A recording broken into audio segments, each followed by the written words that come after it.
Today's video, magluluto tayo ng chicken feet. Pang-ulam natin today. Ayan. So bago po yan, linisin mo natin yung chicken feet. At syempre, naka-prepared na yung mga ingredients natin. Sili, luya, sibuyas, at bawang. Okay. And then syempre, naka-ready na yung chicken feet natin.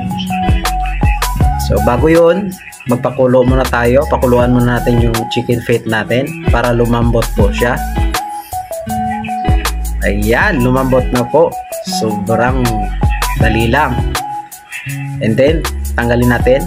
And then syempre, lulutuin natin yung bawang. At isunod na rin po natin yung sibuyas.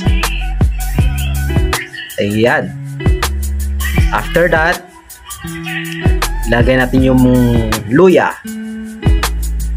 At ilagay natin yung chicken feet natin na lumambot na, napakuluan na natin. And maglagay tayo ng 2 tasang tubig. Ayan. At isunod na rin natin yung sili, mga idol, para umanghang. At lagyan natin ng konting toyo. And then syempre, may suka. Ayan.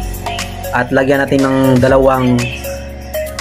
teaspoon ng sugar para manamis-tamis. At meron tayong nilagay na paminta. Ayan. Syempre, ayan, paluto na. Grabe, sarap ng ulam natin today. Ayun, luto na mga idol. Pwede nang ihain yung ulam natin. Ayun, sarap, yummy. Yum, yum, yum. Kain na na.